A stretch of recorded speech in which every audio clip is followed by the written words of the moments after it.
Maraming nag-abang sa pagsalubong ng Chinese New Year sa Binondo, Maynila kung saan ibinida ang drone show at fireworks display. Ang ilan nagtitinda naman ng mga pampaswerte 24 oras ng bukas. Live mula sa Maynila, may unang balita si Bam Alegre. Bam, kung hey Patchoy! Aris, happy Chinese New Year. Naging makulay nga at high-tech yung pagsalubong ng lungsod ng Maynila dito sa Chinese New Year.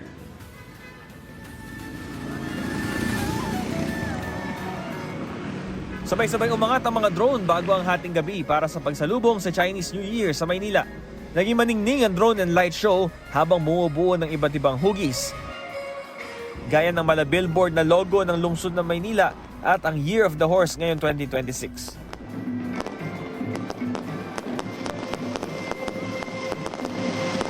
Paghudyat ng alas 12 na hating gabi, nagliwanag ang paligid sa makulay at maingay na community fireworks display. Tanaw na tanaw ang mga pailaw mula sa mga tulay ng Ilog Pasig sa Chinatown. Sobrang ganda po. Sobrang ngayon lang kasi ako nakapunta dyan. Kaya sobrang ganda ng mga fireworks nila na paputok. Sobrang saya, sobrang saya. Inabangan po talaga namin. After work, dumiretso na po kami. Taon ng tradisyon ng mag-asawang sina Paolo at Aya Ong na salubungin ng Chinese New Year sa Binondo. Bumiyahe pa sila mula San Jose del Monte, Bulacan para sa perfect attendance. Yearly ginagawa namin to kasi yung husband ko is Chinese po. May blood siya ng Chinese. And we drove here all the way from Bulacan just to witness the fireworks and yung drone. And then tomorrow, nandito rin kami ulit eh. Dami talaga tao. Usually, ganun naman talaga, yearly, ganun naman talaga yan. Maaga pa lang, nagtipon na mga tao sa Jones Bridge at maging sa Pasig River Esplanade para salubungin ang Chinese New Year. Para tiyakin ang kaligtasan sa lugar, nakabantay ang pulisya. Matapos ang fireworks display, nanatiling bukas ang mga ilaw ng Binondo sa magdamag. May ilang 24 oras din nagtinda ng mga pampaswerte tulad ng mga lucky, palay at pinya na tig 50 pesos. Maliliit na pampaswerte panamuti na 3 for 100 pesos, malalaking pasabit na mula 300 pesos at prosperity basket na 700 pesos. Mabibili rin ang tikoy mula 75 hanggang 200 pesos, depende sa size. Sa matagumpay na pagsalubong sa Chinese New Year, kapayapaan ang naging panawagan ni Manila City Mayor Isko Moreno. Happy New Year po sa inyong lahat. Ang wish ko, kanina nasabi ko na, I hope we'll find the peace. We must seek peace because peace will create peace of mind and progress and opportunity to a person, to a family, to a community, to a city, and to the country, and to our neighboring countries.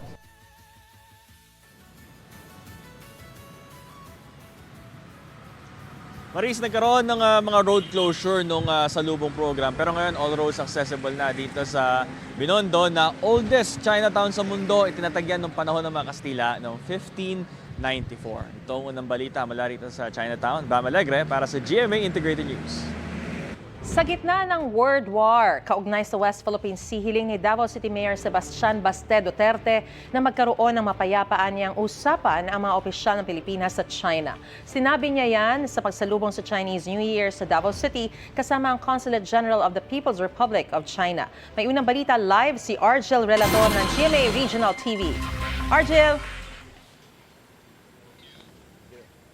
Mariz, highlight nga ng pagdiriwang ng Chinese New Year dito sa Davao City ang ceremonial lighting ng Bucana Bridge. Samantala mula pa kahapon, naging mabenta na ang fortune cake at tikoy dito sa Davao City. Busy ang mga tauhan ng kilalang bakery na ito sa Davao City sa bisperas ng Chinese New Year kahapon. Inihahanda nila ang mga order na tikoy at fortune cake. Ang mabentang tikoy with peanut, 45 pesos ang bawat piraso o 2,250 pesos ang isang box na may 50 na piraso. May naka-plastic container din na 200 pesos ang presyo. Mabibili rin ang fortune cake sa halagang 480 pesos. Para long life, isa para wapong inyong pan sa 2026 sa lubong wa good health and more tas kinabuhi o may nga may pang kinabuhi lami man sa pod tradition dugay na din dire nagabaligya gamay pa jud ko. Samantala Masayang sinalubong ng Davao Chinese community at mga Davaoenyo ang Chinese New Year 2026 Lunas ng gabi. Sa kakabukas lang noong Disyembre 2025 na Bukana Bridge na itinayo mula sa China Aid Project, isinagawa ang Chinese New Year 2026 celebration. Napuno ang selebrasyon ng Lion at Dragon dances at cultural performances mula sa Chinese school sa lungsod. No matter where we are, the Spring Festival remains the shared cultural foundation and emotional anchor for all Chinese people. The Bukana Bridge serves as our venue for celebrating the Chinese New Year, a gift we present to the people of Davao. Highlight sa pagdiriwang ang ceremonial lighting ng Bukana Bridge na napapaloob sa Davao City Coastal Road Project. Ang naturang tulay sumisimbolo raw ng pagkakaibigan ng China at Davao City. Tonight we celebrate not only the New Year, but the long-standing relationship between Davao City and China. We have to remember that China is a friend. Dili na to gustog silingan nga kaaway nimo. Kaya ang silingan duol kay na sa imuha. Dagdag ni Mayor Baste, sana raw ay madaan sa mapayapang usapan ang palitan ng pahayag ng ilang opisyal ng gobyerno at Chinese Embassy sa Pilipinas. I hate to see the current ambassador, having to deal with behavior that is unfriendly towards a loving and a peaceful neighbor. My wishes would be it would calm down and they would talk in a peaceful ways. Maris, inilunsad din kagabi ang Davao Chinatown Coffee Table Book na inihanda ng Davao Chinatown Development Council na bahagi ng pagdiriwang ng Chinese New Year. Yan ang latest, Maris. Daghang salamat, Argel Relator ng GMA Regional TV. Hindi sa International Criminal Court, kundi sa International Criminal Police Organization o Interpol daw makikipagtulungan ng gobyerno ng Pilipinas ayon sa Malacanang. Kasunod po yan ang pagpangalan ng ICC sa co-perpetrators umano ni dating Pangulong Rodrigo Duterte sa drug war, kabilang sina Senador Bongo at Ronald Bato de la Rosa. Binigyan diin ng ilang senador na kung sakali hindi pwedeng arestuhin ang sinumang senador sa loob ng Senado habang nakasesyon. May unang balita si Sandra Aguinaldo. 8 kasabwat umano ni dating Pangulong Rodrigo Duterte ang tinukoy ng International Criminal Court o ICC kaugnay ng kanyang gyera kontra droga. Sina Senador Bato de la Rosa, dating acting PNP Chief Vicente Danao, ang namayapa ng dating PNP Chief na si Camilo Cascolan, dating PNP Chief Oscar Albayalde, Senador Bongo, dating NBI Director Dante Guieran, dating PIDEA Chief Isidro La Peña at dating Justice Secretary Vitaliano Aguirre. Kabilang sa aligasyon ay ang pagpapatupad umano ng tinatawag na common plan o plano para i-neutralize ang hinihinalang kriminal sa pamamagitan ng karahasan tulad ng murder mula 2011 hanggang 2019. Sa kaso ni Go, nagsimula raw ito nung personal aid at special assistant pa siya ni nooy Mayor Rodrigo Duterte hanggang itinalaga siyang special assistant to the President. Walaan niyang kaugnayan ang mga bintang sa kanyang mga naging papel at responsibilidad bilang Special Assistant to the President at Executive Assistant ng alkalde noon ng Davao City. Dagdag pa ni Go, walang iligal na inuutos sa kanya si dating Pangulong Duterte at hindi rin naman aniya siya susunod sa anumang iligal na utos mula kanino man. Iginiit din sa press release ni Go na ang kanyang mga responsibilidad noon ay administrative at clerical lang at hindi konektado sa police o operational matters. Sa sesyon ng Senado nitong Miyerkules, nakita pang dumalo si Go. Pero si Senador De La Rosa, mula Nobyembre pa hindi pumapasok sa Senado simula ng umugong na may arrest warrant na ang ICC laban sa kanya. Sa dokumento ng ICC, isinangkot siya ng mga prosecutor sa kaso mula rin noong alkalde pa si Duterte. Siya naman ang nakaupong hepe ng Davao City Police noon at kalaunay naging PNP Chief.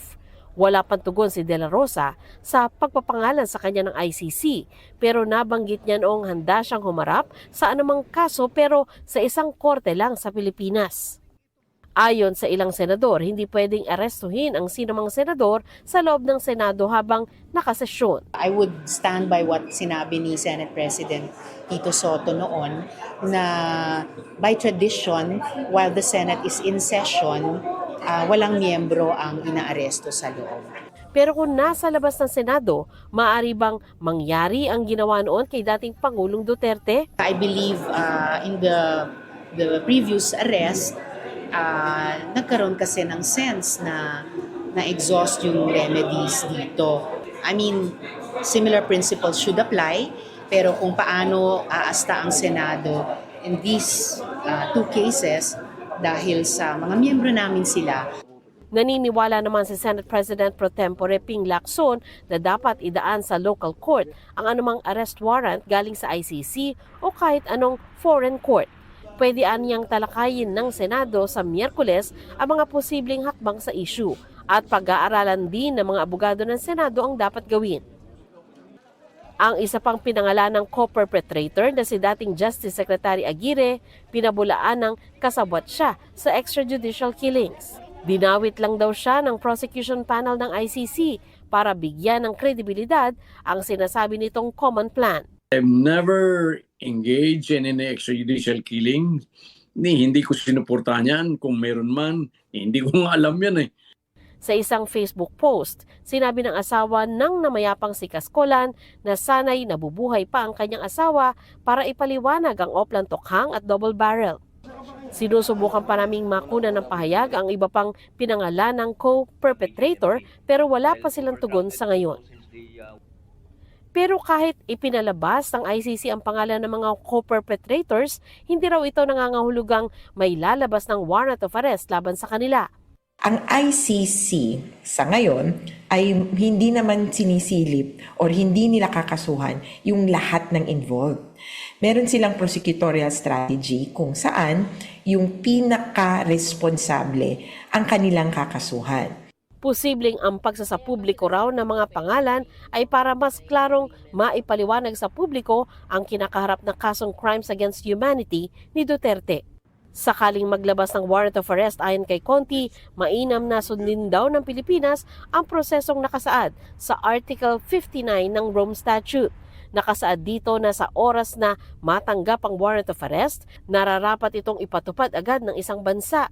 Tsaka iharap ang arestado sa competent judicial authority sa naturang bansa para alamin kung tama ang proseso ng pag-aresto dito at kung nirespeto ang karapatan nito. Pero hindi nakasama ang Pilipinas sa Rome Statute matapos mag-withdraw noong 2019 sa ilalim ng Duterte administration. Nang maaresto noong nakaraang taon si dating Pangulong Duterte, iginiit ni Pangulong Bongbong Marcos na sa Interpol nakipagtulungan ang gobyerno at hindi sa ICC. Ito rin ang sinabi ngayon ng Malacanang. Makikipagtulungan tayo sa Interpol but not with the ICC in the same way that we cooperated with the Interpol during the arrest of the former president. Ganun po mangyayari. Yun po ang nangyari before at yan din po ang mangyayari ngayon. Nanindigan din ng palasyo na hindi pagsuko sa soberanya ang pagtupad sa obligasyon ng bansa sa Interpol. Pero sa ngayon, wala pa namang warrant na inilalabas ang ICC sa mga pinangalanang kasabwat sa drug war. Ito ang unang balita. Sandra Aguinaldo para sa GMA Integrated News. Sa Hunyo o Hulyo, planong simulan ng Department of Public Works and Highways ang long-term rehabilitation ng Maharlika Highway. Sa ngayon, pinamamadali muna ng DPWH ang pag-aalis ng mga harang sa kalsada para sa Holy Week.